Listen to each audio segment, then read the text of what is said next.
कभी कभी दोस्तों हम अपनों के ऊपर बहुत विश्वास करते हैं और उस सपने पल में चाहे हमारे नाते रिश्तेदार हों या फिर दोस्त हों।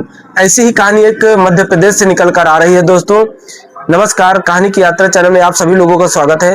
दोस्तों आज हम आपको जो कहानी सुनाने जा रहे हैं यह मध्य प्रदेश के मऊगंज थाना क्षेत्र होता है और वहीं का एक इलाका होता है जिसको हम निभिया के नाम से जानते हैं।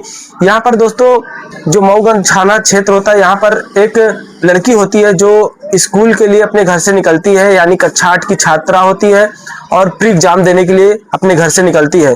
निकलने के बाद दोस्तों साथ जब थोड़ी दूर जाती घर से तो उसकी सहेली भी मिलती है और सहेली दोनों यानी प्री एग्जाम देने के लिए स्कूल जाया ही करती। तभी इनका एक स्कूल में पढ़ने वाला एक लड़का भी आता है जो इनकी जान पहचान का होता है और उसके साथ 3 अन्य लड़के होते हैं, यानी 2 बाइकें होती हैं, 2-2 लड़के होते हैं। ये चारों लड़के जो है इन दोनों लड़कियों को बैठाते हैं अपनी गाड़ी में, बैठा के बोलते हैं चलो स्कूल, लेकिन स्कूल ना ले जाकर ये मऊगंज के निभिया, जो मऊगंज थाना क्षेत्र होता है उसी की तरफ एक निभिया होता है, वहां के सुनसान जंगलों में ले जाते हैं। ले जाने के बाद जो 14 वर्ष की लड़की होती है इसको नशा कराते हैं, यानी अल्कोहल शराब वगैरह पिलाते हैं और पिलाने के बाद जब दूसरी लड़की इसका विरोध करती है तो यह उसको वापस छोड़ देते हैं।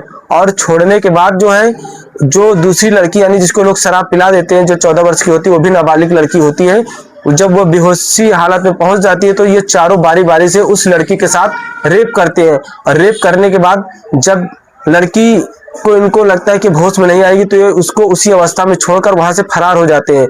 उसके बाद दोस्तों घंटे 2 घंटे बाद जब वहां से गांव उधर के यानी उस क्षेत्र के लोग वहां से गुजरते हैं तो कोई उसकी सूचना पुलिस को देता है। पुलिस तत्काल मौके पर जो हरकत में आती है और पुलिस वहां पर पहुंचती है। पहुंचने के बाद जो है जांच पड़ताल करती है पुलिस, उस लड़की को ले जाकर तत्काल जो है सामुदायिक अस्पताल में भर्ती कराती है।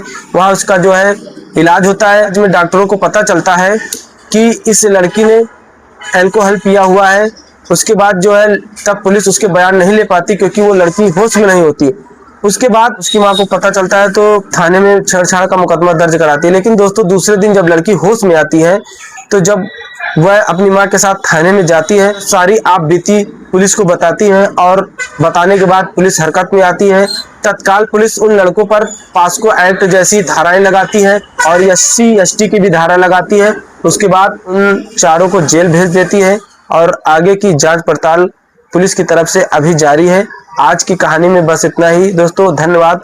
और इस कहानी का सुनाने का मतलब मेरा किसी के दिल को ठेस नहीं पहुंचाना था, मात्र एक जागरूकता के तौर पर है कि कभी कभी हम जिस पे विश्वास करते हैं वही धोखा दे जाता है।